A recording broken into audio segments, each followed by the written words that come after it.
Hello everyone, it's so good to see you all again virtually. You're on season 5 of Music and Chat with Shueh-li Ong, and it's a good evening from me. I'm in Nashville, all the way to wherever you might be. Please say hi and let us know where you are tuning in from in this live chat here. Don't be backward and coming forward. It's been a long time since I last saw you. So I'm really pleased to have you in my neighborhood, in the digital neighborhood. I would like to say, excuse me if I sniffle a bit. The weather has been quite strange lately, but it's no big deal. I'm here. So it's 6 p.m. in Nashville. And my last check showed me we've got 703 subscribers on the YouTube channel. Thank you so much for your support, and please spread the word around. Another thing I wanted to mention is the production of my 5th album. That's moving quite smoothly, thank you very much. And I've put together a set of the 4 albums from my writing and recording journey of the 20 years past, with a signed poster, which I'm gonna call the reflection set, and it's gonna look like this. It's gonna have the shrink wrap first pressing of Shueh-li Vibes. There are only a few of these left, and the rest will be in jewel cases, music from another land, crossing paths, and a working title. Excuse the mirror images of them all. And along with those will be a signed tour poster. I'm sure you've seen this one already. So this set, the reflection set, is only available in the US because of shipping costs. But if you feel like you would like to own a set and you are overseas, please send me a message as part of the comments below this video to say, you know, I'm living in the UK and I'd like a reflection set. Could you let me know how much the shipping cost would be? And if you bought the reflection set, and the easy way to do that would be to scan this QR code. If you bought the reflection set and you're ready to have me pen a nice prose of sorts for you or someone you want to gift the poster to, let me know in the comment section as well. You know, Shueh-li, thank you very much. Could you please dedicate this poster to my my father, John, and say any happy returns, something, you know, your son William or something like that. So just let me know in the comments area. But the QR code is the way to get your hands on the reflection set. Again, it's only shipping in the US, but if you're overseas, send me a message in a comment section and let me know, and I'll get the shipping rate for you. Okie dokie. I'd like to announce 2 shows for June as well. June the 3rd is in Nashville, Tennessee, and June the 6th will be in Durham, North Carolina. I can't wait to see all my fans and my friends. For more information about the show, go to Shueh-li.com. You know how to spell my name, and if you don't, I'll be very, very disappointed. All right, I want to get the ball rolling because it's very early for our guest at the moment, and I'd like her to get our time together completed in under an hour and a half so that she can go have her morning tea and relax a bit. It is Sunday after all in Japan. Okay, as I always do, I perform for you, and today I'd like to perform A Lover's Tears from my second album, Music from Another Land, and that would be this one, Music from Another Land. Lover's Tears is an old, I have always referred to it as a folk song, but I guess it was like a pop song, a popular tune, I guess, sung song that my parents used to listen to. It's still very popular. It's become like an evergreen, so to speak. And I interpreted it, get the pun, for synthesizers for my album. So let me jump on the keyboard and cam. Two cam. Okay, now I apologize. I had my mic muted. So this is the keyboard cam, and here is Lover's Tears.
So that was Lover's Tears, my arrangement of the popular folk song or pop song from my parents' era.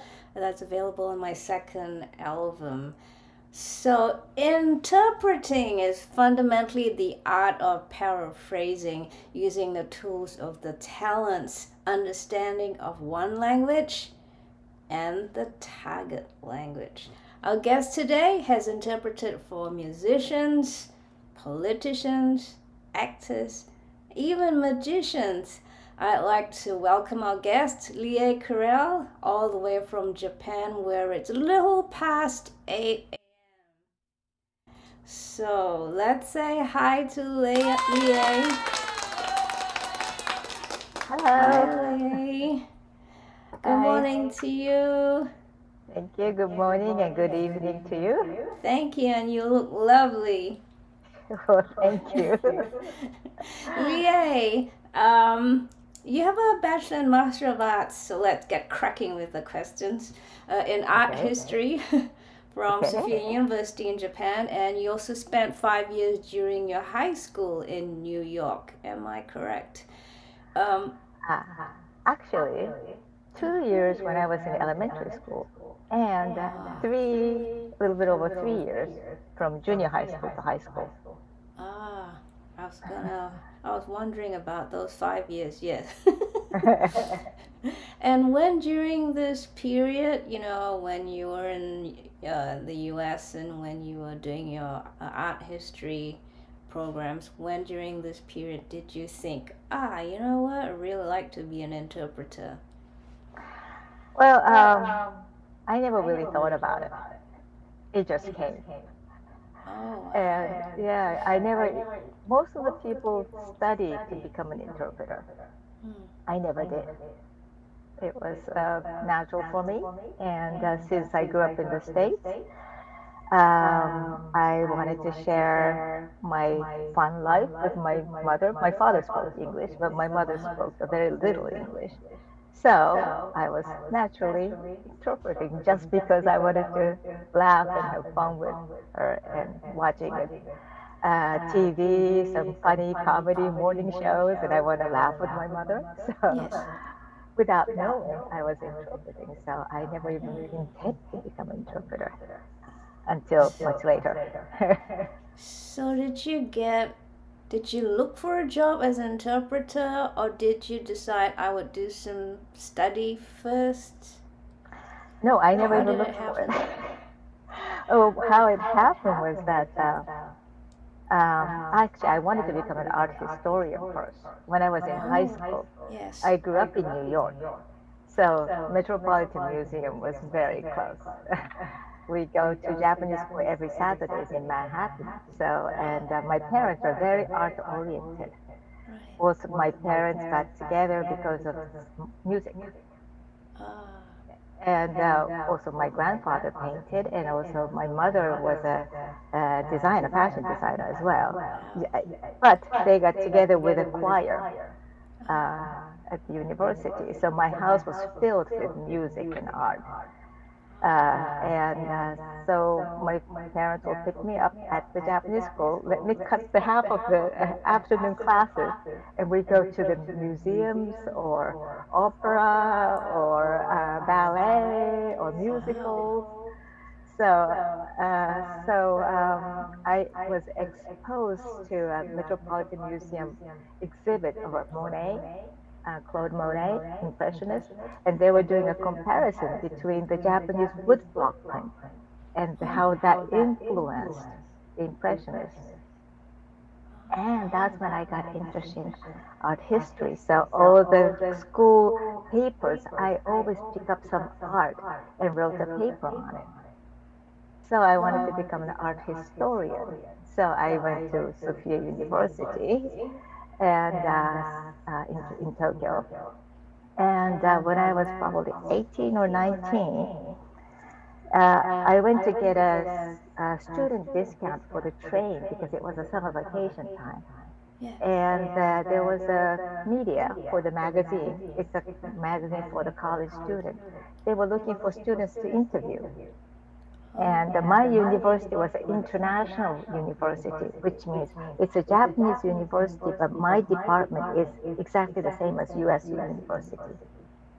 So all the classes were taught, and half of the students were foreigners, rest of the half grew up overseas or went to American school in Japan. So it was a very unique. So they wanted to interview me because I happened to be the only one, because the rest of the people went on the summer vacation. So that led to having my own section from that article, that I will be experiencing Japanese culture with a exchange students. Oh, wow. Yeah, so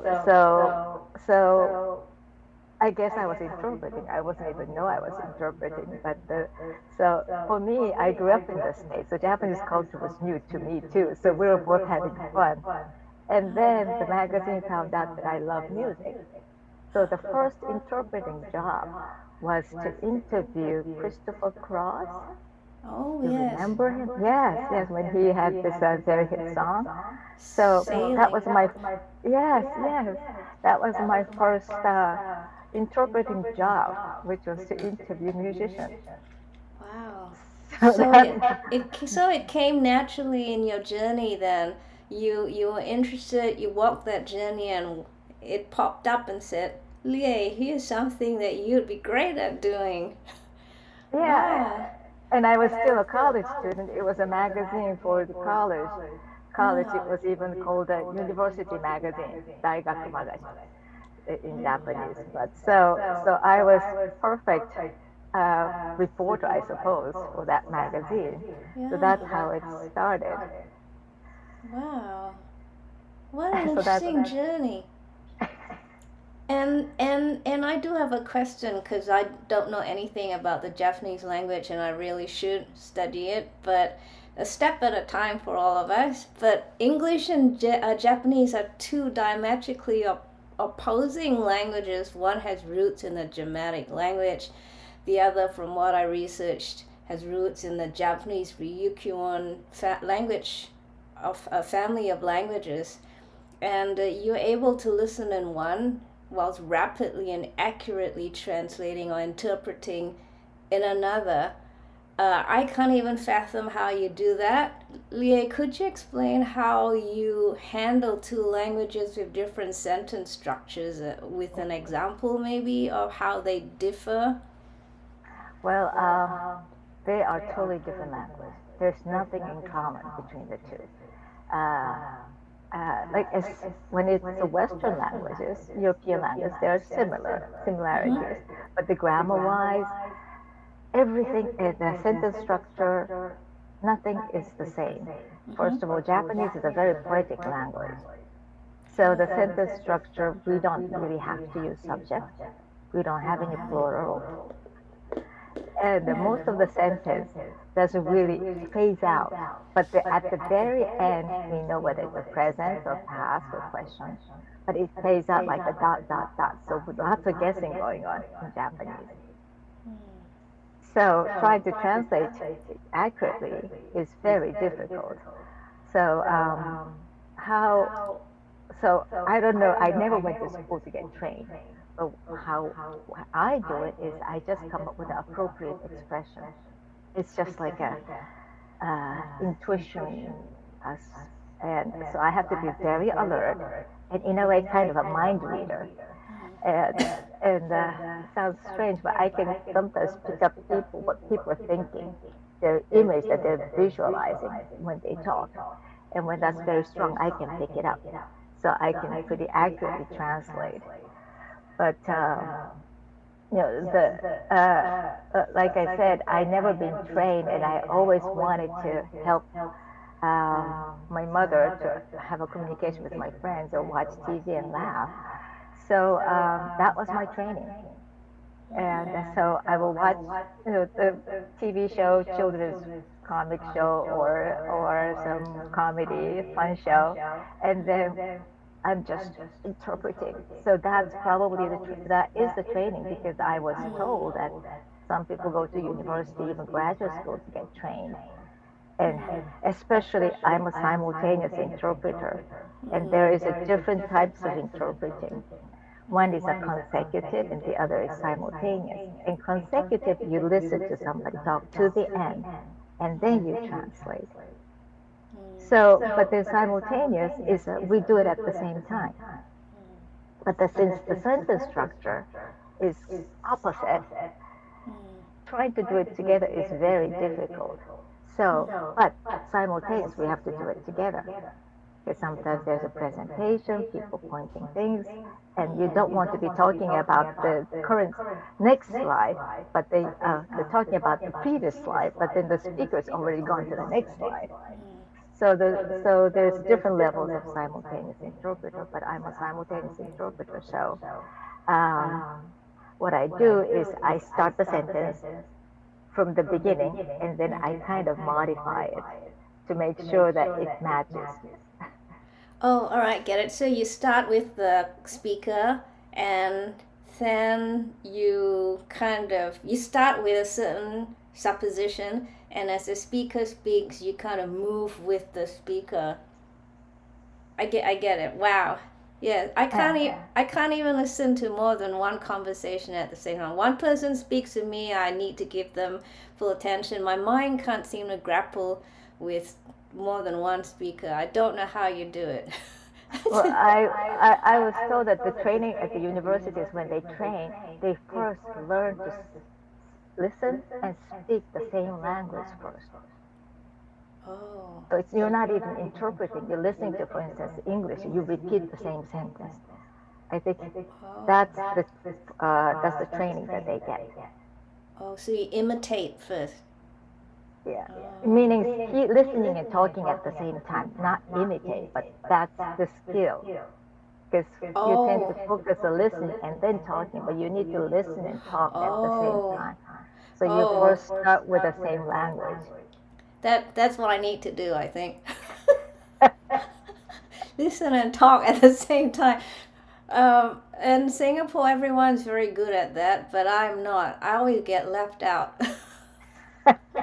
They can carry on multiple languages. You know, they start to speak really loudly, and they do what I call crosstalk, because there's these multiple conversations happening at the same time. And yet, while there are different conversations in the group, they're also listening to what the other conversation's happening. So midway, someone would jump on the other conversation, and I'm going, I don't know what's happening.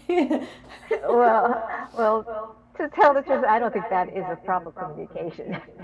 Because the proper communication is you have to pick up the other person's idea, and you have to understand it. So everybody talking at the same time and picking bits and pieces. Thank you. I don't know. I feel better now. So, Leah, you were saying that simultaneous interpretation is your favorite, or your preferred means of working. Let's dive into a few anecdotes, shall we, from the various categories of clients you've worked with to demonstrate how this works, or maybe not even demonstrate, but give us some anecdotal type fun things that we can laugh about with you, or nod our heads in agreement, or in amazement, or in understanding and comprehension of how taxing the job is, how much skill it requires. Most people don't get it until they're in your shoes. So let's start with a couple of corporations that you work for. The Harley Davidson conference, that's an interesting one. And it's the only one I've got pictures of. You saw flash it. I'll put them on display. And often photos are not taken because you're behind the scenes. You're invisible. Only your voice is heard to the client. No one else. Well, sometimes your voice is heard in the public address system, but often it's not, right? It's only for the client's benefit. Is that right? Yeah. Well, yes, that's. I said that there is a different levels of interpreters, and including simultaneous interpreting. Okay. And for simultaneous interpreting, there are different ranks. And not everybody is exactly the same. Even though they're in the booth, A simultaneous interpreting is it's not always in the booth. You could be whispering. Like small meetings, there might be some microphone, that whispering system that you talk into, and the listener can listen to it. So those are, or you're just talking next to the person, you're just whispering into it. So that's that level, and then and then there's in the conferences, you'll be in the booth with a partner, and you'll be talking at the same time. But then some interpreters cannot start at the same time, so it's not a full simultaneous. And then there's a different ranks how simultaneous interpreters can be. And then the top level is called conference interpreter, which is an A class, which is a conference, which means international conference, like Harley Davidson. So it's a very, very small group of people who can really do the exact simultaneous interpreting. So and that everybody is a top level interpreter. So it's a fun job for me. But like I said, there are booths usually at the back of the room. In this case, it's back of the side of the room, and then sometimes it's backstage, or sometimes it's a catwalk. So we are not visible, and then the listener, they all receive a headset. So there is in these kind of conferences, thousands of people listening to our voices, but they never get to see us. So in this case, was your voice heard or only for the client? Yeah. So this one, Harley Davidson, it's a thing I used to do until COVID. Every year, it's an annual dealers meeting. So the dealers from all over the world come to the States, and then they get to see the new model of this next year. So it's a showtime. Wow, that's exciting. So how much preparation did you have to do for this job? Well, all the jobs, the simultaneous interpreter, we don't really get much information until right before the show, maybe even the day before, because the presenters are preparing their own slides of their presentation until the last minute. Yeah, of course. So usually it's on the spot interpreting. So what we do is we get paid very well, but per hour, but the preparation for that is weeks. So we just have, it's like a painting. You have many, many colors of paint. So just a preparation for all the words. And then they understand the concept, and we just be as much as prepared as we can. So whatever that comes, we can interpret without freezing, or without going blank, or without dropping anything. Yeah.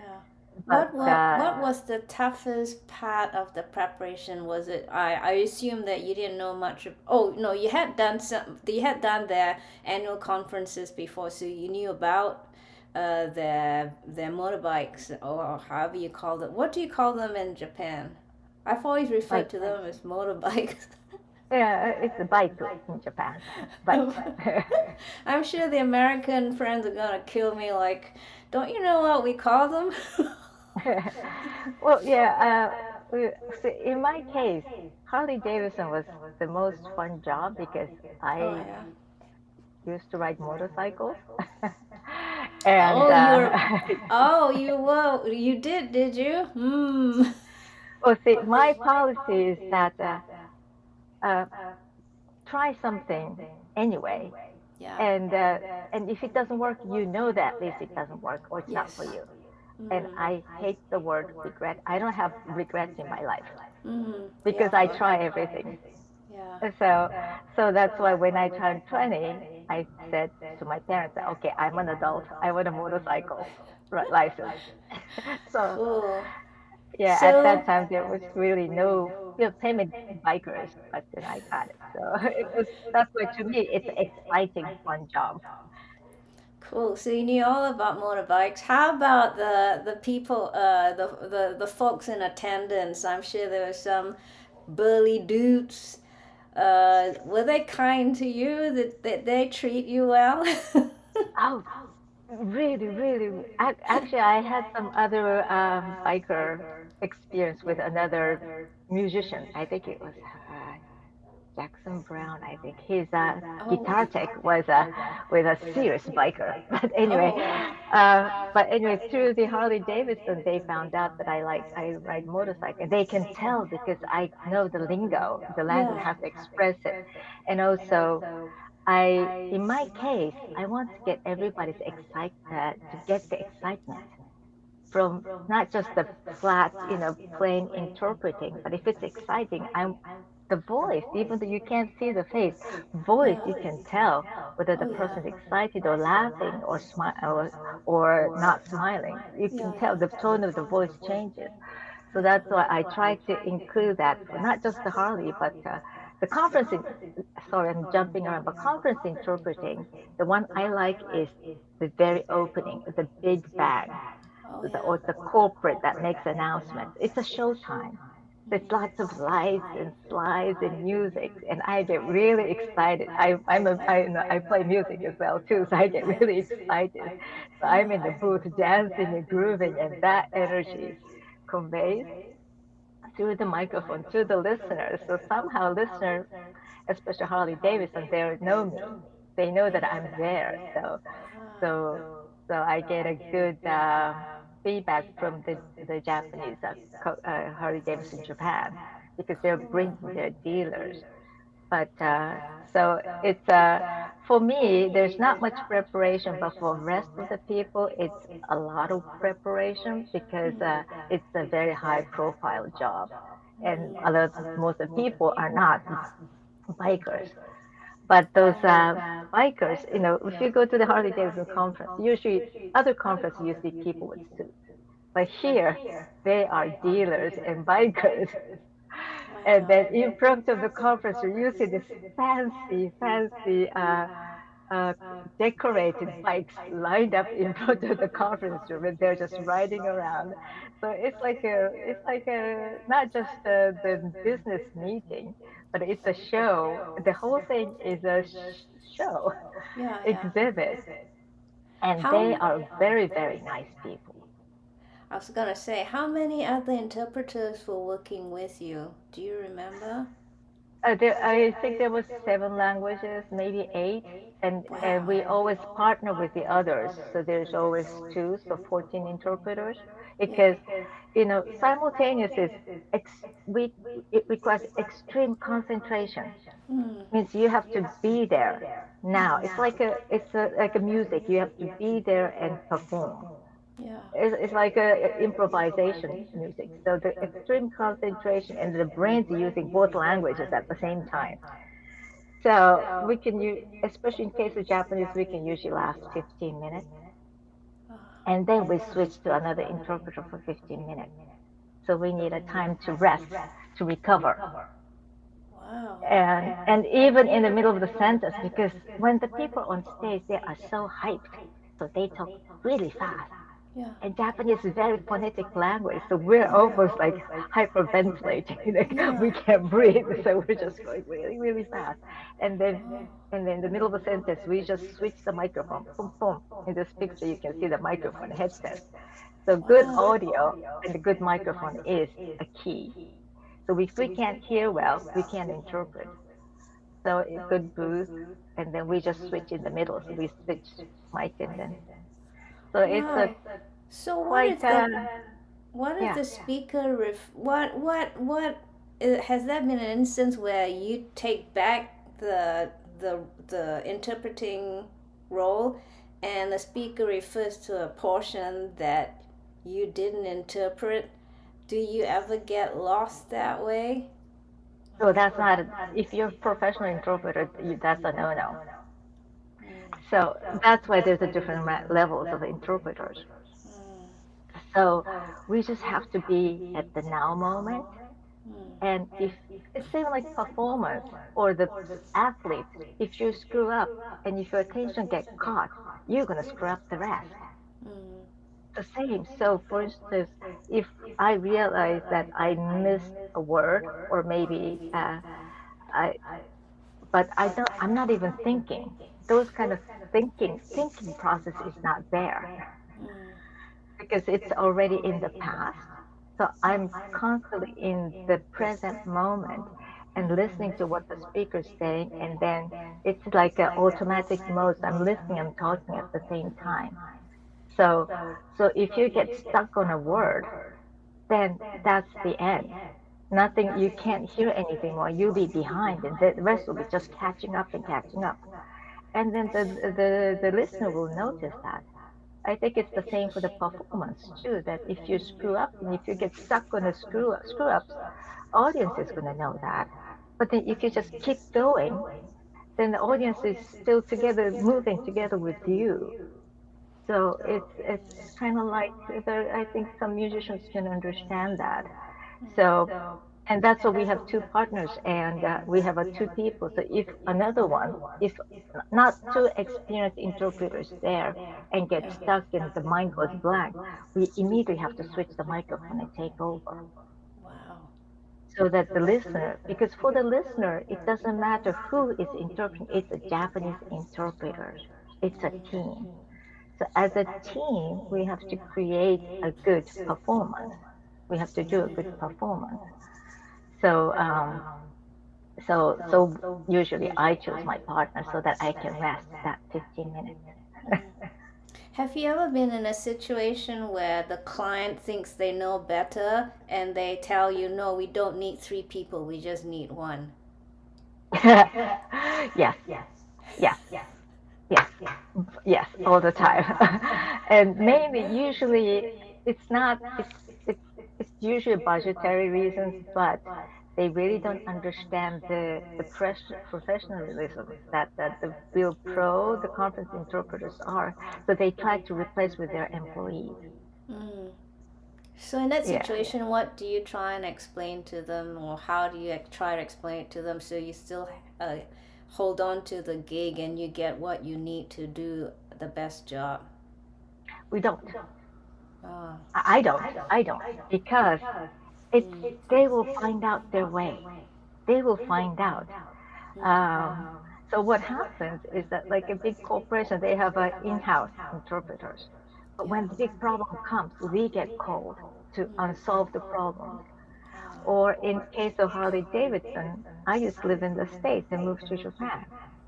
So traveling is a lot of money for a 2-hour show. Yeah. So they replaced me with local interpreters because they said they have a good interpreters in the States.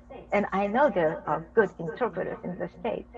And it's their decision. So if that works great, that's fine. If not, they will find out the hard way. And in case of Harley, that's what happened. Because the 1 year I didn't go, but the next year they came back and said that please come. But I said, I live in Japan. It takes a long way to go there, and I'm exportable. They wanted to cut down the price too. Yeah, of course. So, of course. So I said, I charge a certain amount. Yes, we do. But the Harley wants you back, and they gave me a raise, plus the travel and the hotel, and then the travel day fee. So so that's what we don't really need to explain to them. If it's their choice, if that's the quality they want, that's what they're gonna get. Yeah. So I'm not gonna drop my quality. I ask because, in the gig economy, even for musicians, we have that situation as well, that your client think they know better as to how you should provide your service to them. And I'm wondering whether they realize that quality trumps, the savings of $100 or whatever. At this juncture, I want to say hello to a couple of friends. Sam, so good to see you. Sam's tuning in from Sydney. I haven't seen you because we haven't had music and chat in a long time, but it's so good to see you. And yes, I'm glad YouTube's notification caught your eye And I have a question from Gary Mayulo, our ambassador of music in chat. Gary wanted to know, Lie, if you're still riding motorcycles, because he loved dirt bike riding, but had a Dirt. Kawasaki. So he wants to know if you're still riding. Actually, no, because I got the getting a motorcycle license in Japan is quite another story. But I got one, and then I went to the States, and then you don't really need a motorcycle license to ride in the States. So Oh, when you I came don't? I back, didn't know that. yeah, when I came back to Japan, maybe I don't know. I didn't think so. Anyway, when I came back to Japan, they said that you did have a motorcycle license, but US you didn't. So I need to retake it again. Oh. So I said, well, I had fun times. And I keep going, moving forward. So I don't have it now, so I can't ride it. Only the 50cc, the tiny bikes. But speaking of the dirt bike, I also interpret for the motocross. So all the people with the bikes were doing all those flips, the Yeah. world championship. That was Yeah. fun. Oh, But there you the go. fun thing about Harley is that they actually have a bike on stage. So all the presenters ride the bike on the stage, and after that, they ride around the audience. So Oh, if wow. our booth is in the conference room, we get to see the bikes going right around. So for me, that's Oh, fun, but for some interpreters, that's quite scary, I was yeah. told. Wow, so from one to another medium of entertainment, you mentioned that you love music and you did have a job with Disney International in LA. Could you tell us a bit about this gig and where your skills were required? Because I know it was a fairly large and expensive production slash project. Yeah, well, there's two parts. One is that for the theme park, actually, they were preparing we have a Tokyo Disneyland and Tokyo Disney Sea. They were preparing for the Disney Sea. Oh, So they okay. had all kinds of a simulation rides and testing. And so we get to ride the simulation without anything, any decoration. We're just holding on to it, tying ourselves to the railing and interpreting. Oh, wow. But so that's a very creative. You have an idea and you try to program it and execute it. That's one part. And another one is that this was a regular job that I did for a long time. It was for the Tokyo Disneyland or Disney Sea for the music, the parade, the shows, because Oh. they have shows all the time. Mm. And since Japanese Disneyland is a franchise of the Disney International, so for those big shows like in front of Cinderella's castle or the parades, Right. they need approval from Disney International what kind of music they're going to do. So for them, rather than trying not approved or not not approved sounds funny, but there are regular great composers that worked for Disney in the Okay. States. So they'd rather work with them so that they can get approval to do the show. Okay, So so this is for Disney in Japan, but yeah, they would go with the composers that are in LA so that all the red tape and all the paperwork's been done already. They can just, whatever they do will probably most likely be accepted. Is that yeah, what you're saying? Okay. yeah. Sorry, thank you Got for summarizing. Oh, Yeah, no, I just want to be very clear. yeah. So what happens is that so the Tokyo Disneyland, the producer for the show and the musical producer, they both come to the States to see a composer. Usually we visit the very famous composer's house at Got the it. studio, and then they show the ideas. Like this is the kind of idea of the show we're thinking about. And Ah, then they have okay. some sketches of the characters, like maybe there's a Donald Duck, it's a Halloween, so they're dressed in a Halloween costume, or Yeah. some of those some sketch of the images that they're thinking, and they're talking about the kind of a music they want to do and how long and the parade. So it's just a really, really beginning part of the concept idea of the show. And then so they discuss with the composer. And then from then the next so I get to involve from the creation to the end. So then from there the composer composes music and they go back and forth and here in it. And then after somewhat the music is done, then the Japanese people producers will come again with this time with a storyboard. So Oh, they okay. talk with the music, and then they say, well, they hear right here, we want the Donald Duck to fall, so we want this kind of a sound here, or Got it. we want the Goofy to do some dance over here, or Cinderella is going to do, so we want these kind of music, some kind of a chimes here, or Yeah. so they talk about actual timing, certain things, and at that time they have a picture of a costume So of you all the are very characters. much like one of the team members then. You were an intrinsic part of the whole process. Were you translating for the Japanese side? So Japanese to English, or the other way around, or both ways? Both ways, both Ah, ways. okay.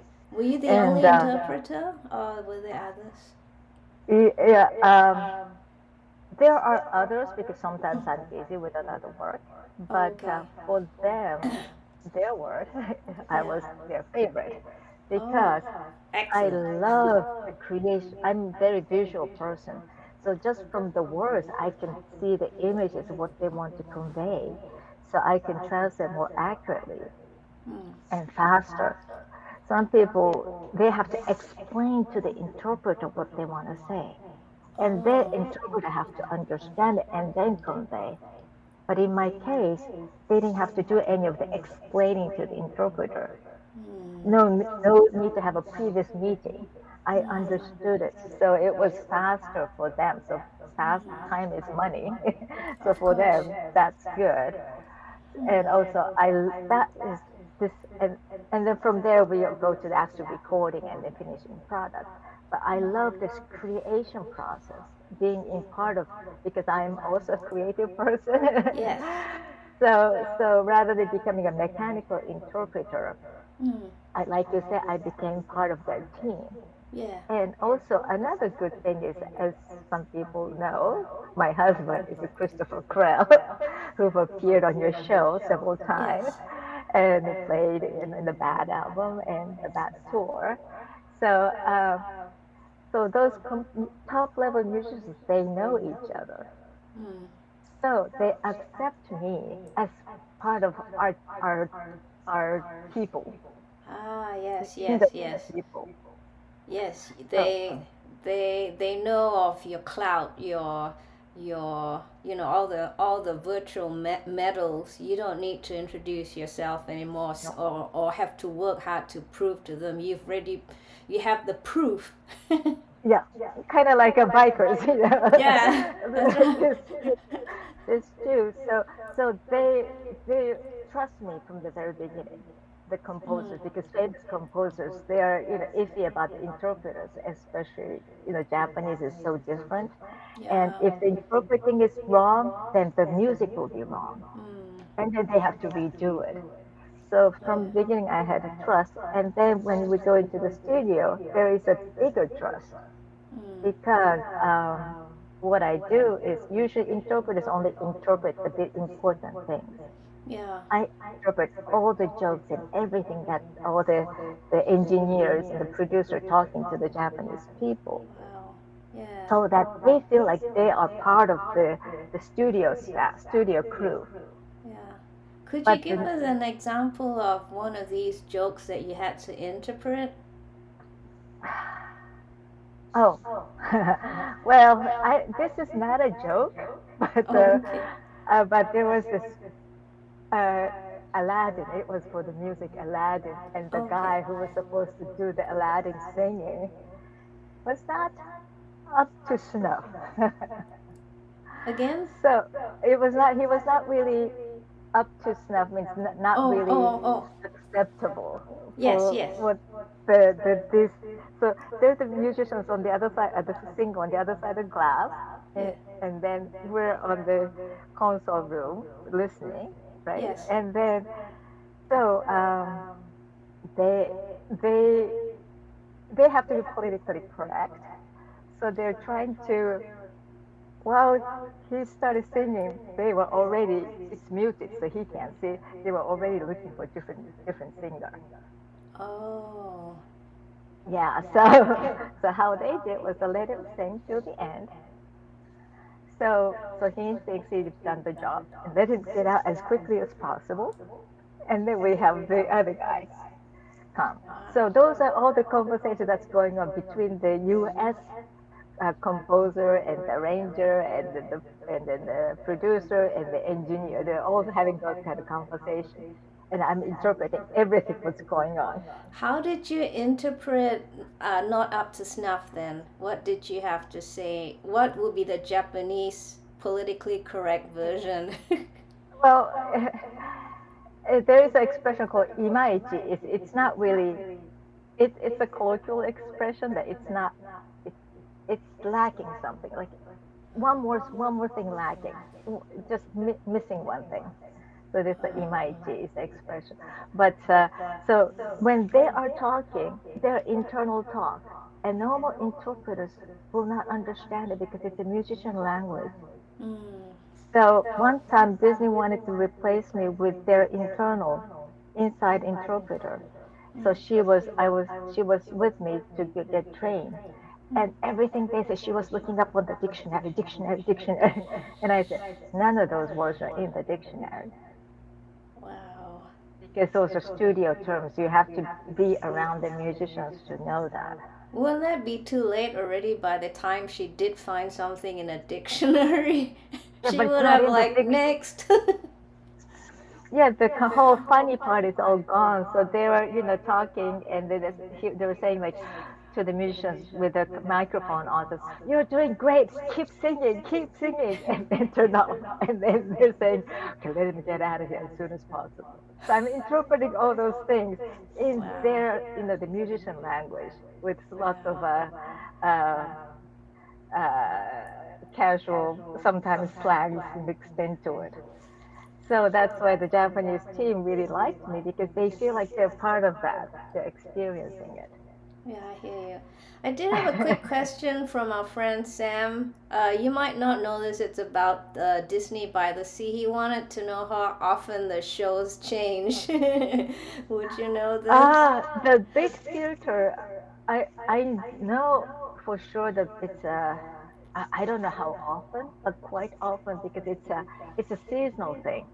So like I said, Halloween, Christmas, New Year's, the Mm. big show, but it's a parade involved and dancing, so they can't do it too often. Mm. But Thank you. but there's others that like they have a hotel, resort hotel, they have a stage, they have that too.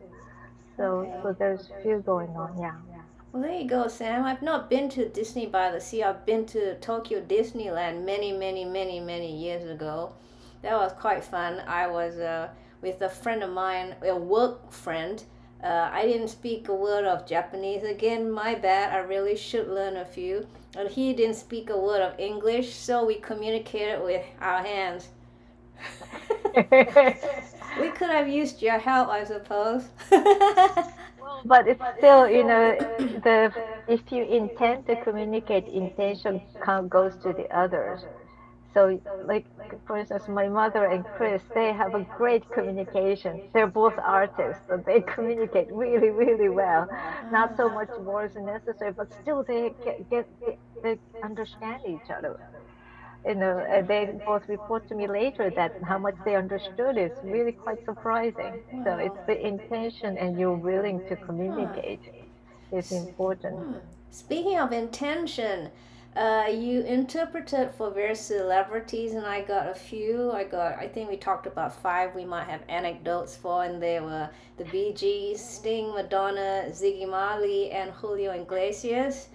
I was wondering, first of all, how awkward it is for interpreters to work with accents or regional dialect, lingo. Let's say, the British or the Australians or the Jamaicans. Do you find that you kind of latch onto that accent quite quickly, or do you need a little time? Uh, well, actually, I never really thought about it too much, except when I interpreted for the bagpipers from Scotland, Glasgow, Really? Scotland. Yes, they speak Gaelic. Oh, So, ooh, so a very strong Scottish accent. yeah. And so they were, and I have to interpret on stage because it was a British fair, and they were performing bagpipes, and they come to the stage and they talk, explain about what they're wearing, or the instruments, Yeah. and I really really had a hard time understanding what they're saying, Oh, wow. and I asked, there was another uh, British guy, and he was from London, and plays saxophone or something. So we were in backstage and asked him, like, when they're talking, do you understand what they're talking about? And he said, not really. So I thought, phew, if he doesn't really understand, none of the Japanese is going to understand. So I'm just going to pick up the image of what they're trying to say and interpret. Wow. But so that was the toughest one I've ever done. Yeah. But other than that, sometimes the musicians are all musicians. And also it's not just I never even thought about that. The Ziggy Marley was interesting, but it's just an accent. And it's all music industry, and I understand the music industry, how the stage production goes. Mm. So yeah, the language never was a problem. More for the conference interpreting, it was more of a problem Oh, because okay. there's different people and different languages, and sometimes it's difficult to understand. It's hard to interpret. But stage production, it's it's it's lots of actions involved, and so the accents were not so much of a problem Mm, you because kind of we know what view. we're doing. I Yes. understand. You kind of have an idea what it might be because it's all part of what you're familiar with. You're telling me that Ziggy Marley brought in some herbs from Jamaica. How did he get it into Japan, and did he get in trouble? I don't know how they did it. I don't know because we were very surprised that they brought their own cook. Oh, wow. Yeah, they have their own way of cooking. So the cook opened his flight case. It was all kinds of herbs hanging in the flight case. We're thinking, oh my God, how did he bring all that? Wow. Yeah, Did he but have like diplomatic immunity or something? Like he could just walk through the immigration well, custom? they came. Yeah, so Ziggy Marley is Bob Marley's son, right? And then his mother is Aretha Marley, who is like a queen, almost like a queen of Jamaica. So she acts like a queen of Jamaica. So when we were traveling, she will be waving hands to everybody, and people don't know who she is. So and she will just go to the fish market and just wave hands to everybody, and then I want this, and then they were going to wrap the fish in a wrapper, and says no, and she just grabs the two eyeballs and then swings it and walks back to the so in Wow. other words, they don't want anything, like even fruits, fresh fruits, they don't want it to be cut, so they probably have a certain idea of what fresh means, Mm. different reality. But Well, there it you was that go. was yeah. So it was interesting that yeah, and the musicians were all Bob Marley's musicians. Oh, okay. So they were real Rasta fans. Wow. It was That, pretty cool. So the yeah, I'm real, sure. the Wow, what an dreadlocks. experience. Yeah, and they're all nice people, but they came from Jamaica, so the reality is slightly different. But they're happy people, and they're always singing in the through the train ride. And one interesting story is that, well, actually, there's few about them, but the one is we have to take a train to a different city. So let's say we have to be in the lobby at 10 o'clock. The road manager will say, everybody, 9 o'clock. And I say, no, it's 10, no, 9 o'clock. So that we can leave at 10. Yeah, I'm familiar with that with the music industry. But I also, say normal. yeah, also another time, I forgot which musician that was, but in Japan, if you say we leave at 10, that means we leave at 10 because the train leaves on time. Yes. You I'm don't miss. I'm used I get along with my musician friends until when it comes to meeting at a certain time because I'm always the earlier on time person. And they are the after the time. Being an interpreter, I'm always early because if I'm not there, they can't do anything. There is no job. They can't have a meeting. So I always go very early, like a couple hours early in case LA, lots of traffic. So I go there early and have breakfast in near the venue. Or I even spend my own money to stay at a near hotel nearby Wow. if it's far away. Yeah, I So hear. yeah, so yeah. So being Well, late is not acceptable. no, it's not an option.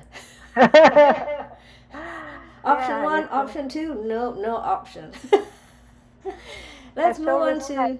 Sorry, go on. So it's a respect towards each other. Mm, Time. absolutely. It shows your professionalism as well. You know that you're here to do your job, and you mean it. And this is the quality you get. I will always be on time or early, so that you know that I'm there, ready for you. Yeah, I know what you're saying. Let's move on to Yeah. our next celebrity. And again, excuse me for drinking, but I do have a frog in my throat and I don't want to cough at you, so I'll drink instead. Thanks for your patience. The Bee Gees, they're originally from, actually, no, they weren't originally from Australia, but they spent a long time in Australia. Someone correct me if I'm wrong, I might have got my facts mixed up, but did they have a thick Australian accent? Do you remember? I don't recall any of that. So they must have, but for us to communicate, it was not a problem, probably because of the daily conversation or the technique. Oh, And for the stage crew, yeah. because the stage crew is more technical, so for that, maybe they were Americans. I don't even remember. Oh, But okay. the stage manager and road manager, they were Americans. I assume the staff, the crew, were all American. American. Okay. And Well, you had maybe the an stage manager was British. Sorry. one or the other, but Yeah. it's interesting that I'm asking you this question about accents because I don't really have a problem unless they're Scottish or Welsh. Then I do have a little problem, yes. But typically, I don't have an issue going between American or British accent or Australian accent or any of those. Uh, so I'm wondering, because some people do, they can't seem to accommodate some an inflection of a different kind. So you So gonna as an interpreter, you have to be used to anything. But it's not so much the accent, but it's a certain word expression that, it like there was a lady calling, I have a book in the boot. And I thought, what, you have a book in your boots? And the boot means a trunk in yeah, yeah, English. yeah. So I didn't know that. So I'm like, what? So those special words that does not exist in other languages, that is more of a challenge, Yeah. uh, but not so much the accent. I got it. Although one guy, and a French guy, was doing a presentation and kept saying Wi-Fi, Wi-Fi, and I had no idea what Wi-Fi was. And then later, the slide came up and said Wi-Fi, and he was pronouncing Wi-Fi. That's in French. Wow. So of course I said, oh, I have to add that the Wi-Fi was Wi-Fi. So I had to add that when I was simultaneous. I was in a booth. So I have to mend that. But Wow. those were the challenges. So tell me, Bee Gees, the name in Japanese, is it still Bee Gees? Yes, it's Bee Gees. Ah, okay, got it. Bee Bee Gees. Gees. Yeah, yeah. And so when they came, one of them was a vegan. Yes. Yes, and at Tell that us time, about it. yes, at that time in Japan, recently there you do hear a word vegetarian, but not vegan, and that was a couple decades ago. So vegetarian was not even a thing. I'm a vegetarian, so I know that. But in Japan, vegetarian means no meat. Uh-huh. In other words, fish is okay. Fish is not considered meat. Oh. So when you ask for vegetarian, they'll bring fish or shrimp together with it. Oh. And the basic ingredients for Japanese food is made out of dried fish, bonito fish. So that's where they make the soup stock. It's really good, but that's where they make the soup stock. So even though there is no physical meat inside, it's made out of like a beef stock. It's a fish stock. Yes. So trying to find really, really vegetarian or vegan, especially vegan, nobody ever even heard of the word vegan. So trying to How did you explain that. translate vegan in Japanese then? Vegan, vegan. Oh. The Japanese have we use three different types of characters. Mm-hmm. One is a Chinese character that was imported from China. And then only the aristocrats, the noble people men can use those characters. Only men can use those characters. Really? So, yes. So I forgot what 8th, 9th century, around that time, woman writer invented the Japanese characters. Really? So woman. So because Chinese characters were imported, but we don't speak like Chinese. Our sentence structure is different. So it's kind of just the symbols and it's not really expressing the sentence, the proper language. So the woman, the aristocrat woman, modified those Chinese characters, made a very simple and round, beautiful characters called hiragana. So they start to use. So that was filling the gap of what was missing in the Chinese characters. So now the Chinese characters and those Japanese characters, hiragana, were mixed together to make the Japanese sentence. And then we have lots of imports. So we have another character, more simplified hiragana Japanese characters to express imported words. Right. Yeah. Which did not originally exist in Japan. Yeah. So that's a katakana. So like coffee, we don't have coffee in Japan, so it's kohi. Or McDonald's, we don't have it, so it's makudo-narudo. Makudo-narudo. Yeah. I remember the first time I heard the word musician. Did I say it right?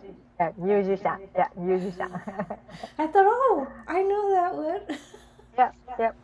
But it's still pronounced in Japanese way, and we don't have L's and R's. It's in between.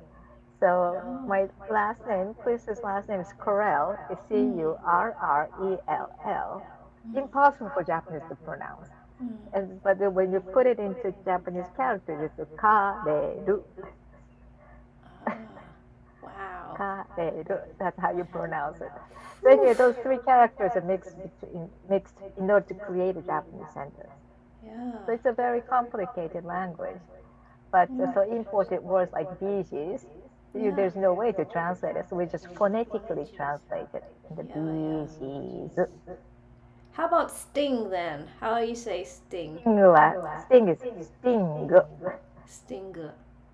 Sting. Yeah. Sting was a very, I was his interpreter for, what was the album? Not, oh gosh, I forgot. Anyway, one of his very popular albums. And many people ask what the artists are like because we get to go to the person, get to know the artist personally. Yeah. Because we get to spend time with them. Yeah. And then the most of the artists, they appear on stage or media. Yeah. So most of people do not get to see who they are unless you're friends. But the interpreters, we go right in there. So we get to know many, many artists. And so many people say, so who's your favorite artist? Which artist did you like? And then it's really hard for me because artists have this image and everybody is a fan of a certain image. And I would like to keep that mystery and magic the way it is. They don't. So so I don't really say too much about a certain artist, but for me the most real person was Sting. Oh yeah. Yeah, He yeah. Go on. Most of artists are kind of protected. Not only because of their fault, but the managers and people around them are trying to protect them. Yeah. So even though we're interpreters, we have to go through the managers. Okay. But of course, we get to talk to the artist. But in case of Sting, he is a very casual person. And so rather than asking the manager to do things, he will come by himself with a letter, and comes to me and says, I want to send this to my family. I want to. At that time, it was fax. So can I fax? It was nothing like the phone. That was the album. Anyway, so he himself will come, and he himself says, show me how to fax it. So he will fax it himself. I've never seen any artists like that. Usually they have other managers. He asks, can you ask the manager to do those kind of jobs? And then someday he will be casually in it was a Tokyo Dome, so it's a big arena, holds 50,000 people. So backstage, he will be casually holding a cup of tea, standing and chatting with the other crew members. Wow. Usually you don't see that with other artists. And he had to perform outdoors. And Hokkaido is a northern part of Japan. It was actually cold, so we had to get earmuffs for him. So we got several for him, and he gave me his favorite one, as a gift to me. Wow. You still have them? Yeah, I do. I still use them. It's very nice. It's warm. It's very nice. Actually, it's fur, but. Well, that's Yeah. interesting. So how about Madonna? You worked with her as well.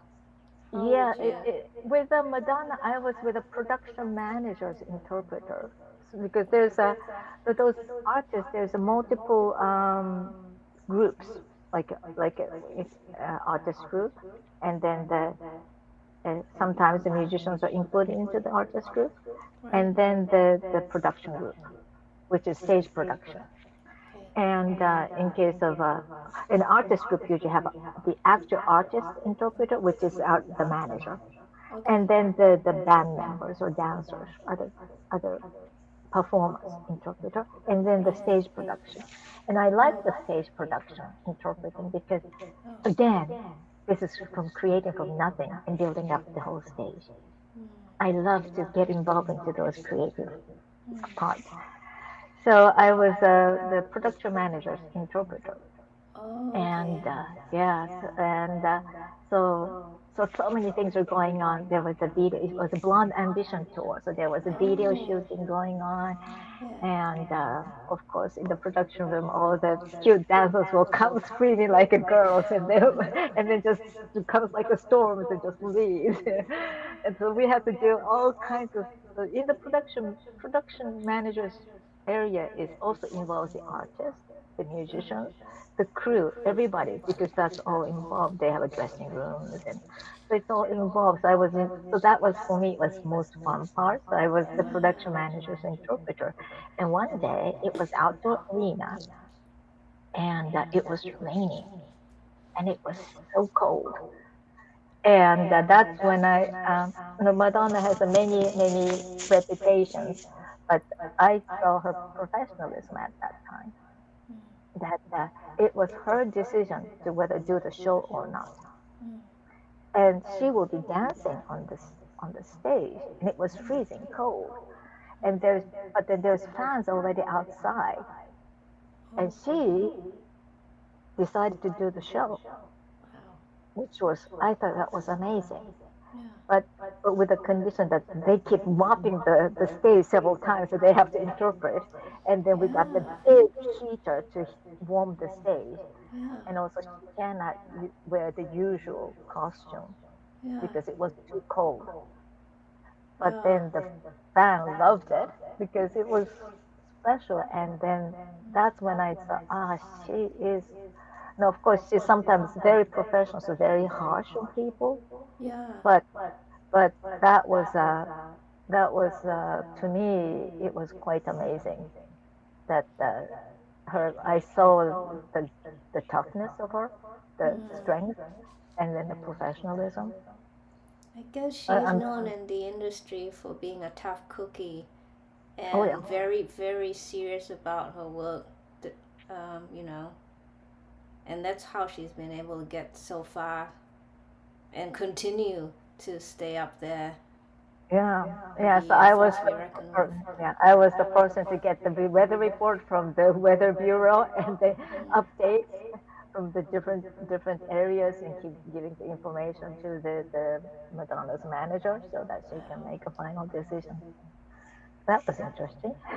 Oh, I Nobody knows know. these things. No. Wow. So, Julio Iglesias. Yes, We were talking about him, and you mentioned that he was looking for a particular brand of wine. yes. Usually, like I said, for the artist, we deal with artist manager. We don't. So through them, we get to talk to the artist. Well, but together with the manager. So manager comes to me and says that Julio wants this brand, this year, this wine. How can you find it? We're in Japan. It's Yeah. not, well, we do have wines. Wines are very popular, but right before the show, how can we get that kind of a brand wine to be prepared in a few hours? Yeah. So so everybody went looking for it, but they couldn't find it. So I had to go to Julio himself. Yeah. Oh, the manager was there, and then the Julio was there, and says, "I'm so sorry. We tried everything, but we could not find this year, this wine, this brand." And then the manager would say, "What? You can't? Well, this is very important." Like he was pushing, and Julio said, "It's okay. It doesn't have to be that wine. As long as I get to have some red wine or this brand, doesn't have to be that year." So that's usually the case with the many artists that managers are overly protective for the artist. So the artist managers, extremely demanding, extremely. That goes for the Bee Gees and all most of the artists too. That the artists are usually fine, but the managers are so demanding and so difficult to work with. But so probably the reason is they want the artist to think that they are doing a good job, and two, they also don't want to get scolded if they don't do the good job. So because of that, the managers are always, as for the interpreter, it's a pain in the neck. So Yeah. we interpreters one time made a T-shirt. We Oh. always have to dress in black because we are behind the scene like a ninjas, Yeah. ninjas running around and making sure that every star will get on the stage with a spotlight. So we made a T-shirt, black T-shirt saying in the front says "Don't shoot me" with a finger like that. Don't shoot me. And at the back, we're just interpreters. That's cool. Do you still have it? Yeah, I do. That's cool. Wow. Yeah. No. Wow. Yeah, That's pretty because deep. of the stage, yeah, because stage production, this is not just the managers, but stage production, we always have a limited time that the door opens at a certain Yeah. time. Yeah. And we only have a limited time to make the stage, build the stage from Yeah. scratch. So everybody's frantic and crazy and running around. And there's carpenters, and there's a riggers, there's a lighting people, there's a sound check people. Everybody has to do everything according to the schedule. So they are quite intense. And sometimes interpreters tend to be the target of their frustration or anger, Yeah. Yeah. especially the carpenters, the US carpenters and the Japanese carpenters work in a very different way. So Oh. the Japanese carpenter says, I can't work with them. They both start fighting, and we're like, as a machine interpreting. Wow. So you end up sometimes being mediator then, like negotiator, mediator, unofficially, just to get to a solution or conclusion in a Yeah, situation like that. yeah, we're the just bridge as well as a cushion because of the cultural differences. So we try to be a bridge, but also we have to have a certain capacity to be absorbed. Yeah. Don't take it personally and just absorb it so that you have enough cushion so that there will be actually no fighting and no show. That's another Yeah. kind of thing. So Wow. for me, I know the best moment for the live performance is before, right before the door opens. Everything is all ready, and then before the door opens, if nobody's running around and quiet, that is the best moment for me. That means Yeah. no trouble. We can open the show. Wow. It's such a because everything lights on, everything is on, and all the energy is so hyped. It's such an amazing. Probably the musicians have feel that too, that right before they go up on the stage, Yeah. everything is all ready, sound check is all done, and then Yeah. they're preparing, and then the door Yep. is going to open. It's the same thing. That's my favorite moment. There you go. Well, at this juncture, I want to say hello to another friend, Eric Hamilton. He's a luthier who's tuning in from San Francisco. Thanks, Eric. Nice to see you. Lee, let's move on to Michael Crichton, the Ah, author of Jurassic Park. okay. First question: how do you say Jurassic Park in Japanese? Jurassic Park. Again, Jurassic Park. Jurassic Park, something like that. All right, so you break the C and the K out into its own syllable. Yeah, it's five vowels are most important in Japanese. Oh. And we don't pronounce it like A, E, I, O, U. We pronounce it A, I, U, E, O. So those are the five vowels. So with that, we have a consonant added to it. So always ends with A, I, U, E, O. That's a pa, ku. Potato chip. Oh, okay. Easy, z. Always end with one of those five. Thank you. I need to get on this online lesson thing. So, with Michael Crichton, how about Michael Crichton? How would you say his name? Michael Crichton. Wow.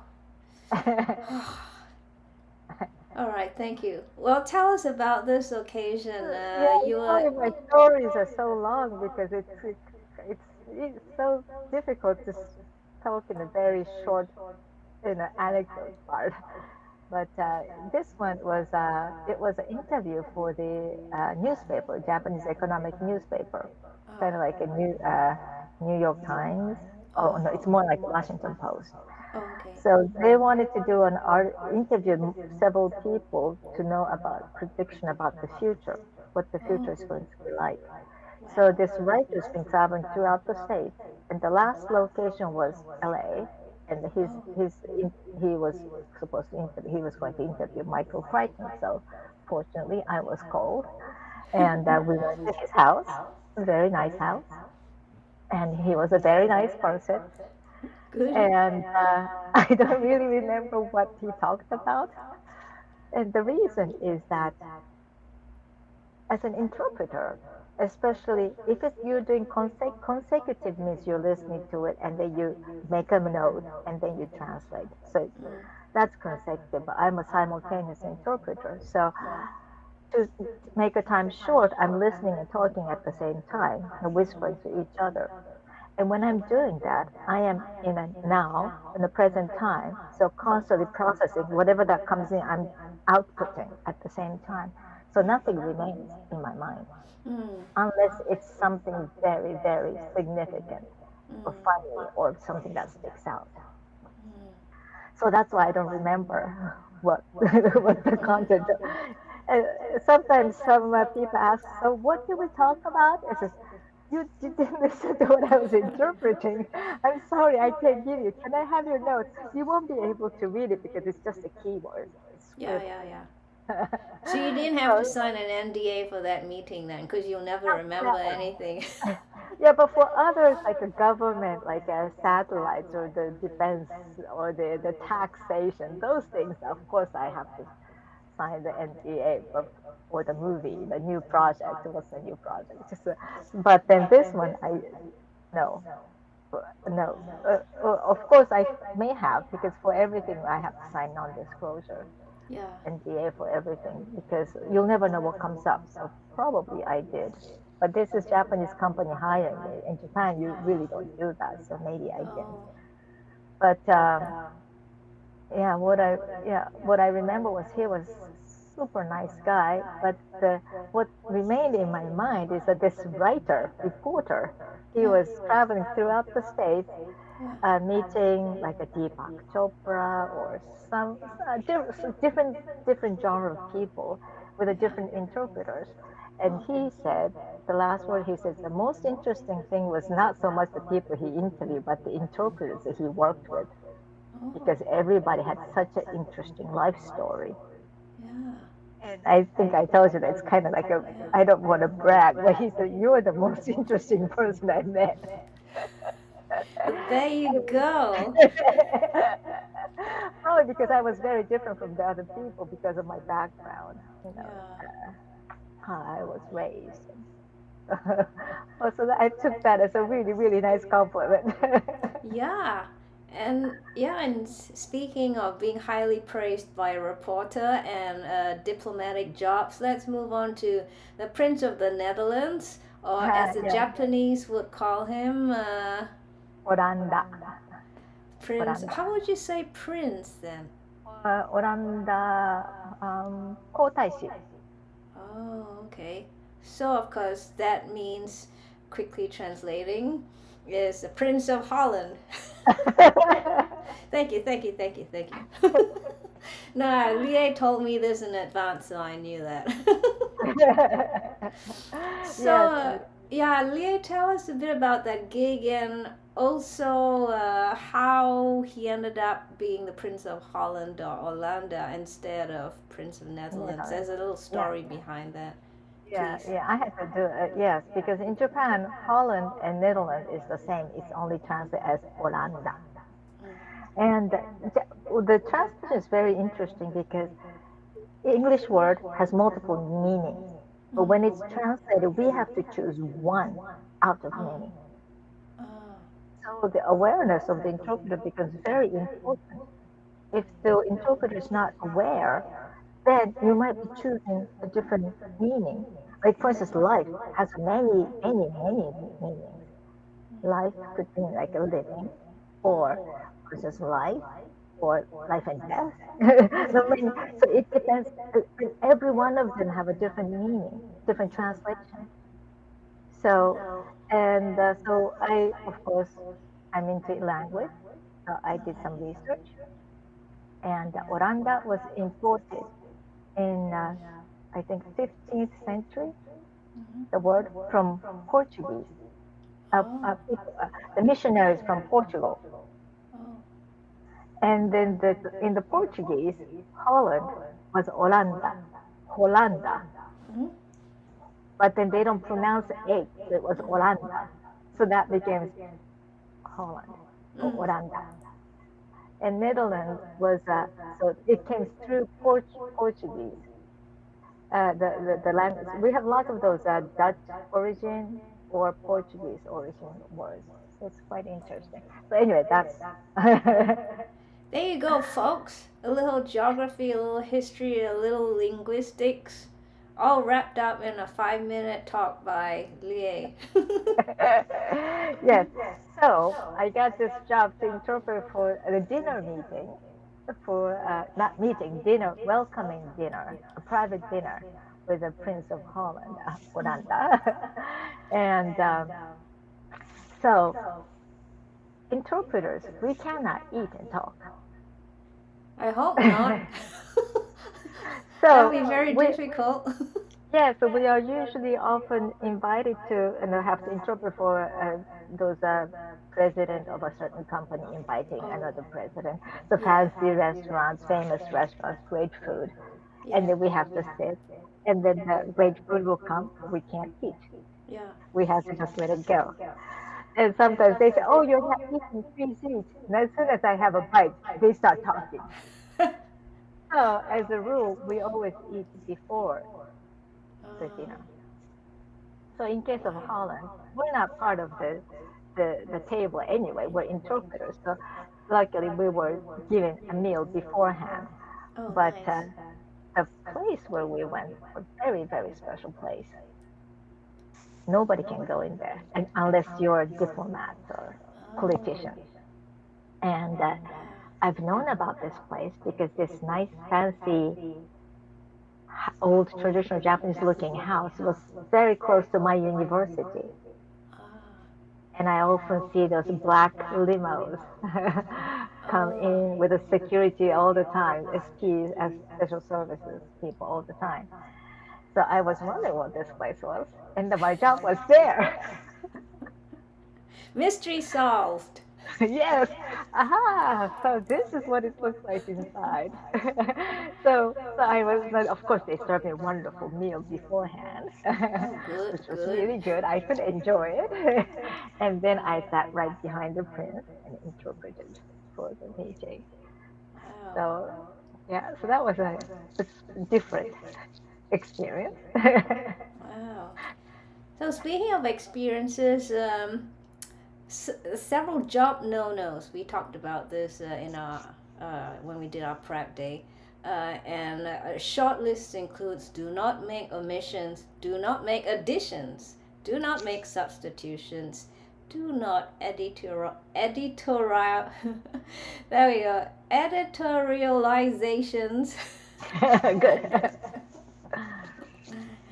Deliberately did that tongue twister for you all out there to see if you could guess what word I was trying to say.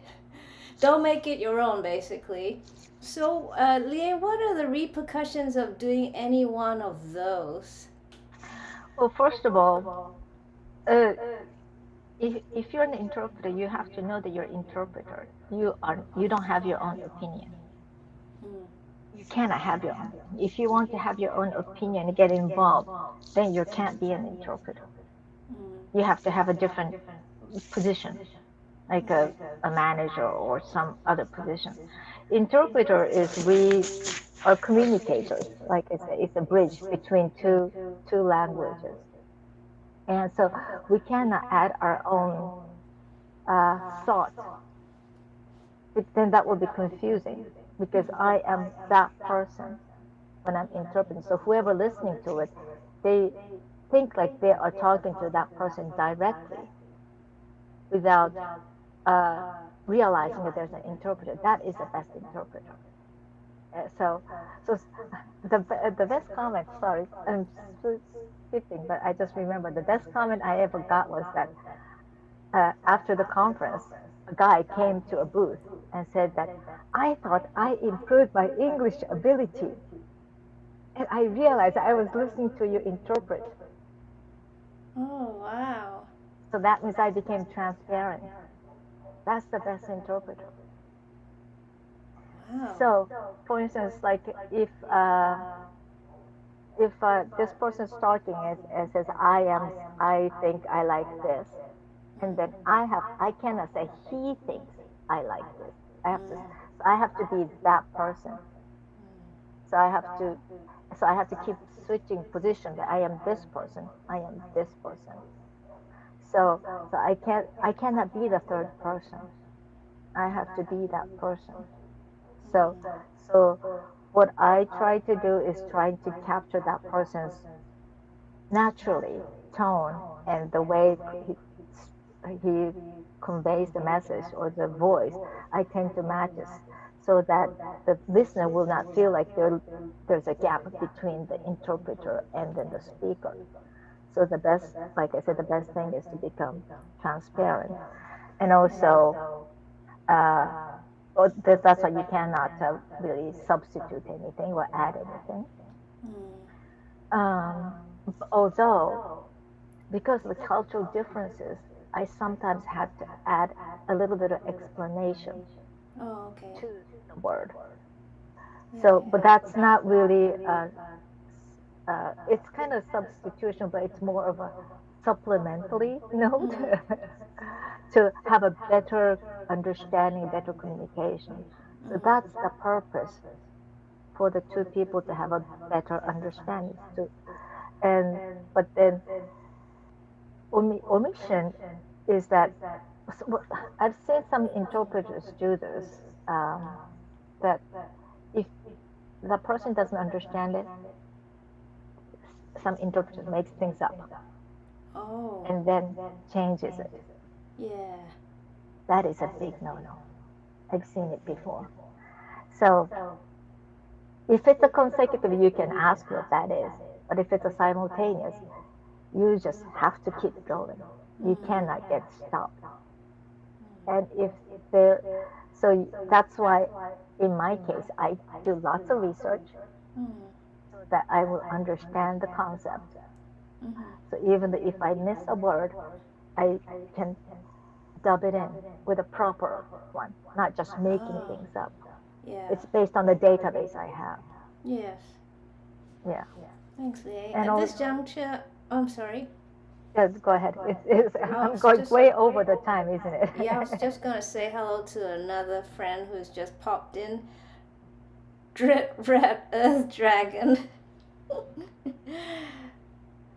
Tell us your name kindly, sir, madam, please, and where you're tuning in from, so I don't call you Dread Rat Earth Dragon. It sounds a little rude coming out of my mouth, but it's nice for you to tune in. You had a question. Who was it? Was it the Crown Prince who's now king? I think so. I looked him up, and he's been around for several decades. So I think, yeah, that's the fella you're referring to, Dread Rat Earth Dragon.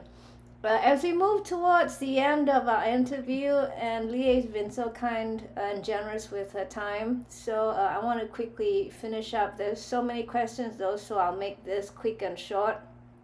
How do you navigate a potentially embarrassing moment? Which could also be a part of question number 2. How do you then navigate material that goes against your beliefs? Do you kind of, like you're saying before, you are not there, you're just someone else's mouthpiece, but if it was, let's say, crass or embarrassing, something that is against how you feel a human being should be, let's say. Good question. Yeah, I have ethics. But this sounds funny. But I am very fortunate that I never had to look for a job. Because the kind of, for the interpreters, it's not what the resume says, it's what you do. So it's always a referral. So you every time you put 100, we always put 120%. So that shows. So that comes as a referral. And even the other linguists, other languages, because sometimes we have a thing called relay that I translate Japanese to English, and other linguists listens to my English and translates into their languages like French or German. Oh, wow. Yeah. And so we have an idea who's good or who's not. So I often get a referral from like other linguists of the conference interpreters, or somebody who's heard me interpret and then hires me again. So luckily, I never had to promote myself. So that's sorry. What was the question? I wanted to know how you navigate embarrassing, difficult situations that might have material against your beliefs. Yeah. Yeah, okay. So yeah, that was the setup. So because of that, I get to choose. Most of people cannot really choose, but I get many offers, so I get to choose, and I also know what I can do. So if it's a certain area that I'm not comfortable with, I always decline the job and usually refer somebody else, because that's more of the human network, the trust relationship. Also, sometimes I think I don't want, how can I say? Recently, I'm involved into lots of spiritual self-help kind of a workshop. But if I realize that the content is not really helping, but actually creating more problems, ethically, I cannot contribute to that. So right now, I only interpret for Chris. Okay, that helps. With that said, let's move on to Chris. You're involved in your husband's business, and Chris Currell has been our guest on 3 episodes already. And it seems that you met each other when Chris visited, as you said earlier on, as a member of Michael Jackson's Bad Japan tour. Tell us a bit about this event and your job for this event, and maybe an anecdote from the gig that might be funny or cute or something. Something memorable. First of all, I was again production manager's interpreter, so I get to oversee everything. Okay. And Michael's group was a big, I think it was 150 people. Whoa. So there was an artist group, A group, and then there was a D group, which is a band group, and then the crew, C group. And C was already 100 people. And there was also, not everybody known, but the D group, which is, nobody get to see them. They're riggers, they're the carpenters, they build the framework. Oh, wow. Before the crew comes. So the production manager oversees all the groups. Wow. So that's, as I was production manager's interpreter, and then Chris comes as a band member. So of course I get to see him. But as a professional, we don't get involved with any of the people who comes on the tour. So I was as I was working, and I remember going to the dressing room, and he and the other people were there, and then I interpret for the catering guys. Okay. But they need anything. But then there's one moment, it was a Christmas time. So there was a Christmas party. And Chris was standing there with a nice suit, and then he was wearing a keyboard scarf. Oh, keyboard scarf? Yes, scarf. So I said, well, I like your scarf. And he said, thank you. So that's the only private conversation we ever had. Oh, wow. So how did that grow into a relationship? Yeah, 5 years later, I met him again. I've seen him at the hotel, because it's the hotel that lots of musicians stay. Yes. So I've seen him and maybe said hi. maybe. But anyway, 5 years later, I was working for a #1 artist in Japan. She was a trend maker for the younger people. So she was a Okay. singer-songwriter and the big stage production. Mm-hmm. And her husband was a producer for both the album and the stage. And Chris was involved into the album, doing the recording in LA, Westlake Studio, where he did the recording for the Michael. Oh. And then I was the stage side. And but the artist and they're both in LA, so I will go to LA and interpret. Right. And then we'll have a maybe chat. And he invited me to visit him, but then I I put away his business card so I couldn't remember where it was. But so later we met again in Japan because I was artist. Inter, actually, I was artist English teacher and then become their overseas coordinator for their Oh company, wow. production company. Yeah. Um, so so he was invited for he was in Japan for different projects, and he was invited for the CD listening party. And so we met again 5 years later. Met again is a talk, and but then I couldn't put two and two together because him on stage and him in the real life is very different. Very because stage he had this black hair, the makeup, and the stage costume. And in real life, he's a very people have not seen him on your show. He's a very friendly, casual guy with no spikes, black hair.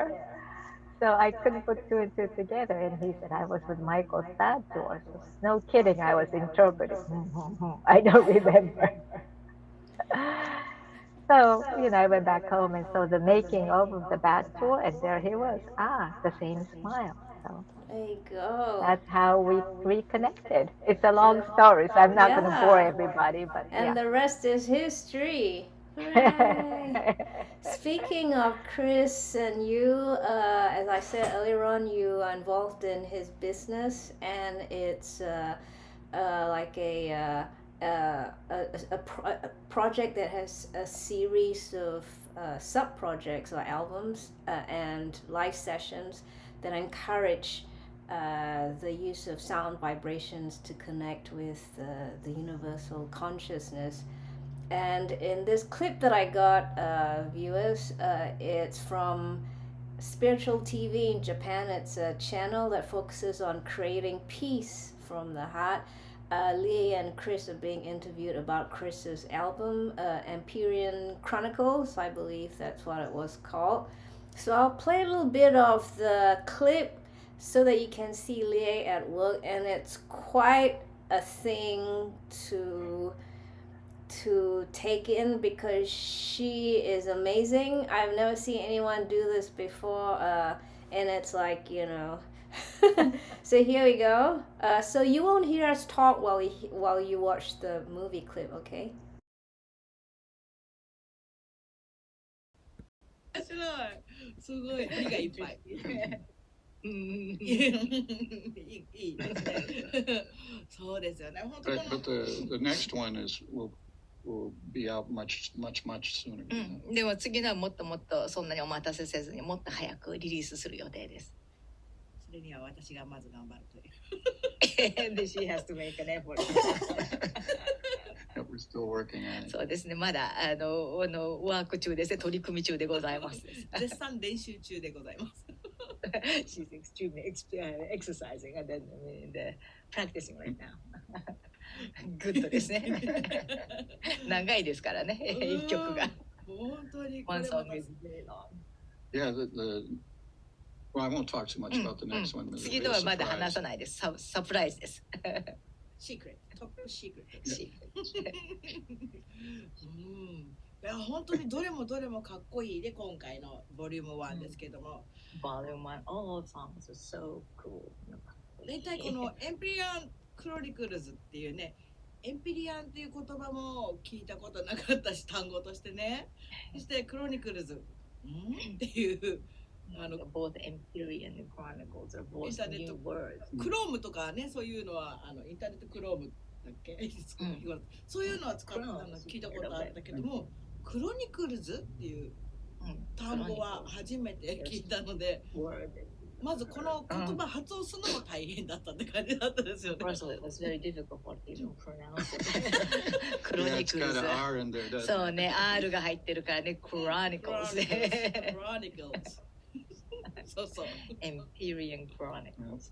it? L's too. そう、L と R が入ってるから大変ですね。ね。 So there we go. It's gonna take another probably a minute and a half for it to complete showing the clip on the live stream. But you work very hard. It's amazing to see how you are talking much more obviously than both Chris and the host, and you are interpreting for both Chris and the host. So you're in a way having, and yourself, because you're having a conversation as well, but you're also interpreting at the same time. Does that exhaust you, and do you need, extra special skills to be doing this type of situation versus just interpreting for the one person? The host, she is a singer for the Chris's album. So we've been working as a team, and we've done probably more than 30 shows together. So this is slightly different because I am also part of the mix. I'm not just an interpreter. Right. But also because of the time, sometimes I'm talking while she's talking. Yes. Is because I'm looking sideways because it's a directional microphone. So if I look sideways, my voice will not pick up because the internet thing. Yes. So I naturally do that and then doing whispering, interpreting at the same time, Yes. so that the people doesn't have to wait for me to interpret, and then so that Chris can respond right away. So that's I'm aware of where the microphone is. I'm talking into it and then speaking. And to Chris, but then when when Chris is speaking, we're using a same channel, so I can kind of overlap. So I'm doing a semi-interpreting, simultaneous interpreting for that one. So, but for me, like I said, I've never been trained. It was natural for me. So this is also very natural for me too, that I don't even think about it, and I can maintain lots of energy. And so I think that's a difference between some other interpreters that they're mechanically doing, they get exhausted. But to me, I ride the vibrational wave. It's like a surfing. So the speaker is a wave, and I'm like a surfer, and I'm riding that person's energy, and then I'm interpreting together with it. And then when the different wave comes, I ride that. So that's how I interpret. I don't think anybody else does like that. I haven't met anybody like me. So I'm slightly different. But if this wasn't Chris, I will be more. I probably won't overlap so much, or I won't say my opinion, because I don't want people to get confused, because my voice is also Chris's voice. So when I'm talking, I'm usually interpret. It looks like I'm talking because I become one, like riding the same waves. I become one with the speaker. This is not just Chris, but for everybody. But when I have my opinion, in case of this situation that I can say my opinion, I say, this is me, my opinion. I make sure that it's not Chris's. So that's something that I have to be very careful of. And many people think, Japanese people think they are talking to me and they know me, but they don't. I'm Chris's mouthpiece. I'm interpreting for him. So I usually don't put any of my opinion. Only this program is since we know each other, so I have a little bit of my opinion. It's a long show, so I can say that, can I say my opinion? Or I'm going to say my opinion to make a distinction. But it seems like I'm talking a lot, so the people listening to it thinks I'm talking, but they don't. People usually don't know me. Yeah, it's certainly obvious that, you know, when you are saying, when you are interpreting for Chris, you do that whisper bit, so it's very obvious that you are doing the interpretation role, or you've jumped on the interpretation role. And it's interesting also at one point, Chris says, I don't think I'll talk too much here, or something like that. And I thought, oh, that's good. That's less work for Lie to do. So as we come towards the end of our live stream, anyone with more questions out there? Haven't heard from Dead Rat in a while. I wonder if he's okay. Or Dread Rat. Please come back, Dread Rat. Earth Garden, whatever. I think I got your name right. Earth Dragon, sorry, my apologies. Dread Rat, Earth Dragon. Please come back and say hello. So, alright, I've got a few questions to complete this interview. And the first one is about being a woman in the business, or the next few about being a woman in the business. Have you had to deal with gender or class issues? No, Very good. because it's all based on the skills. So if you fight with a client or have some attitude or some opinion, those people are not suited for the interpreters. Interpreters are, like I said, like a ninja. Yeah. And the joy is not have an ego expression. It's not the joy. It's when the people have a great, smooth communication understanding. I see. Yeah. And that's the joy. And sometimes the client comes and says, thank you. That's all we need. That's it. So it's a different type. So I think I talked to you before, the translator and the interpreter's difference between that. Translation is writing, right? And the interpreting is speaking. And it's a personality thing. And I gave the example that some people prefers performing, and some people prefers composing in the studio by themselves. So translator is more of a composing side. You'll be, doing the writing, and then the interpreter is on stage, on the spot, in now moment. Okay, that's the interpreter. So it has to be a certain personality, a certain type to become an interpreter. Next question: personality or temperament. Women or men with a better personality for the job? Is there a difference in the temperament between the genders? No? For the conference interpreting top levels, I see quite a lot of male interpreters. Oh, yeah. Others, I see quite a lot of female interpreters, especially in business. Mainly. I don't know why. Maybe it's a tone of voice that makes a better cushion. Also, woman tends to have a physically softer line rather than the the square line than men. So maybe it's subconsciously, maybe women might appear softer, so less conflict. In other words, the focus should not be on the interpreter. So, like I said, anybody who wants to have an ego and wants to express is not suited to become. Ego does not mean a bad thing. Want to express your opinion, and those people are not suited. So it's not a gender thing, I think. As far as I'm concerned, I didn't have that. Well, anyone with the last question before I sign Lie off?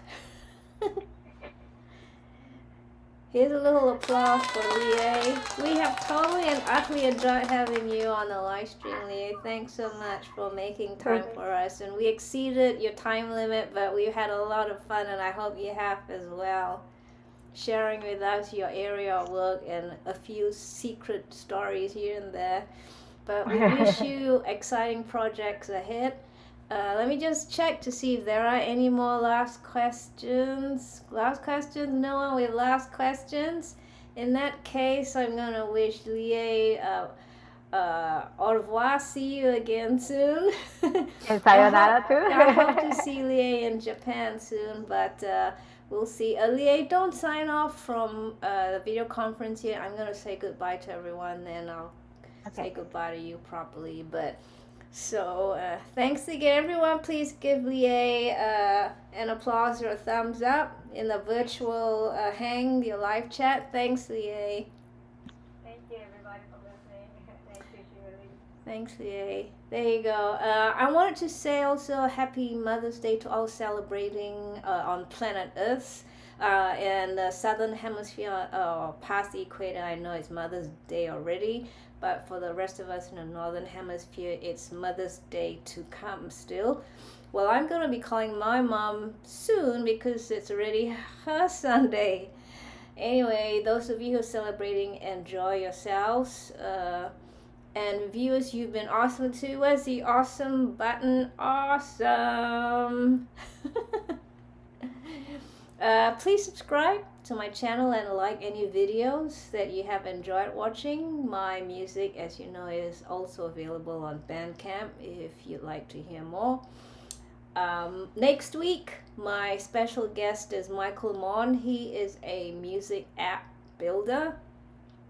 He'll be joining us from China, and he started building apps during the pandemic lockdown. His sampler and amp simulation apps have been getting quite a positive reaction, so it'll be good to chat with him. Join us next week. He's tuning in from China, so it will be 9 p.m. Eastern Daylight Time.